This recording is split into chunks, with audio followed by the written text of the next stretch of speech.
ನಮಸ್ಕಾರ. ನಾವು ಈ ಹಿಂದೆ ಶಿರ್ಸಿ TSS ನಲ್ಲಿ ಕೃಷಿ ಮಿತ್ರ ಹೇಳುವಂತಹ ಗೊಬ್ಬರವನ್ನು ಖರೀದಿ ಮಾಡಾಗಿತ್ತು ಹಾಗೂ ಆ ಗೊಬ್ಬರದಲ್ಲಿ ಲೋಪದೋಷಗಳು ಇರುವಂತಹ ಒಂದು ಸಂದರ್ಭ ಕಂಡು ಬಂದು ಅದನ್ನು ಲ್ಯಾಬಿಗೆ ಕಳಿಸಲಾಗಿ ಆ ಲ್ಯಾಬಿನಲ್ಲಿ ಈ ಗೊಬ್ಬರದಲ್ಲಿ ಕಾಣಿಸಿರುವಂತಹ ಪೋಷಕಾಂಶಗಳು ಇರುವುದಿಲ್ಲ ಹೇಳುವಂತಹ ವಿಚಾರ ಬಯಲಿಗೆ ಬಂತು.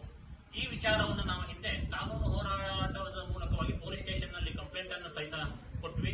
ಆ ನಂತರವಾಗಿ ಕೃಷಿ ಅಧಿಕಾರಿಗಳಿಗೆ ಹಾಗೂ ತೋಟಗಾರಿಕೆ ಇಲಾಖಾ ಅಧಿಕಾರಿಗಳಿಗೆ ಒಂದು ಮನವಿ ಪತ್ರವನ್ನು ಸಹಿತ ಕೊಟ್ವಿ. ಆ ಪ್ರಕಾರವಾಗಿ ಇವತ್ತಿನ ದಿವಸ ಕೃಷಿ ಅಧಿಕಾರಿಗಳು ನಮ್ಮ ಒಂದು ಕರೆಗೆ ಹೋಗೊಟ್ಟು ಈ ಒಂದು ಸ್ಥಳಕ್ಕೆ ಬಂದು ಈ ಒಂದು ಕೃಷಿ ಮಿತ್ರದ ಒಂದು ಸಂಗ್ರಹಿಸಿದಂತಹ TSS ಸಂಸ್ಥೆಯ ಗೊಬ್ಬರದ ಗೋಡನ್ನಿಗೆ ಬಂದಂತಹ ಸಂದರ್ಭದಲ್ಲಿ ಗೋಡನ್ ನಂಬರ್ 1ರಲ್ಲಿ ಇರುವಂತಹ ಎಲ್ಲಾ ಗೊಬ್ಬರಗಳನ್ನ ಚೇಂಜ್ ಮಾಡಿ ನಿಟ್ಟು ಹೊಡೆದ್ರು. ಅಲ್ಲಿದ್ದ ನಾವು ದಾವಣಗೆರೆಯ ಒಂದು ಮೂಲದ ಒಂದು ಗೊಬ್ಬರವನ್ನು ನೋಡಿದ್ವಿ. ಆದ್ರೆ ಅಲ್ಲಿ ಅವರು ಹುಬ್ಳಿಯ ಮೂಲದ ಒಂದು ಹೊಸ ಗೊಬ್ಬರದ ಚೀಲವನ್ನ ತಂದು ನಿಟ್ಟು ಹೊಡೆದಿತ್ತು ಕಂಡು ಬಂತು. ಅದೇ ರೀತಿಯಾಗಿ ಅವರಲ್ಲಿ ಕೇಳಿದಾಗ ಇಲ್ಲ, ಹಳೆ ಗೊಬ್ಬರಗಳೆಲ್ಲ ಖಾಲಿ ಆಯಿತು, ನಾವು ಈಗ ಹೊಸ ಗೊಬ್ಬರವನ್ನ ಬೇರೆ ಒಂದು ಗೊಬ್ಬರವನ್ನು ತರಿಸಿದ್ದೇವೆ ಹೇಳುವಂತ ಮಾತನ್ನು ಹೇಳಿದ್ರು. ಈ ಮೂಲ ಆದ್ರೆ ನಮಗೆ ಇವರ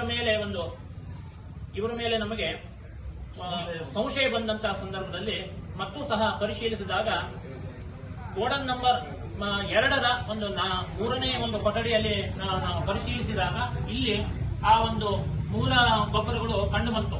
ಈ ಆದ್ರೆ ಅಧಿಕಾರಿ ಇಲ್ಲಿಯ ಸಿಬ್ಬಂದಿಗಳ ಹತ್ರ ನಾವು ಕೇಳಿದ್ರೆ ಅವರು ಹೇಳ್ತಾರೆ, ಇಲ್ಲ ಸರ್, ಇನ್ವಾಯ್ಸ್ ಪ್ರಕಾರ ನೀವೇ ನೋಡಿ, ಇನ್ವಾಯ್ಸ್ ಪ್ರಕಾರವಾಗಿ ಇಲ್ಲಿದ್ದಂತಹ ಎಲ್ಲ ಗೊಬ್ಬರಗಳು ಖಾಲಿಯಾಗಿದೆ, ಈಗ ನಾವು ಹೊಸ ಗೊಬ್ಬರ ತರಿಸಿದ್ದೇವೆ ಅಂತ ಹೇಳ್ತಾರೆ. ಇಲ್ಲಿ ನೋಡಿದ್ರೆ ಆ ಒಂದು ಅಡಗಿಸಿಟ್ಟಿದ್ರು, ಆ ಕೆಲವು ಹಳೆ ಗೊಬ್ಬರವನ್ನು ಅಡಗಿಸಿಟ್ಟಿದ್ರು, ಅದು ಈಗ ಬೆಳಕಿಗೆ ಬಂದಿದೆ. ಅಧಿಕಾರಿಗಳು ಪರಿಶೀಲನೆ ಮಾಡ್ತಾ ಇದ್ದಾರೆ.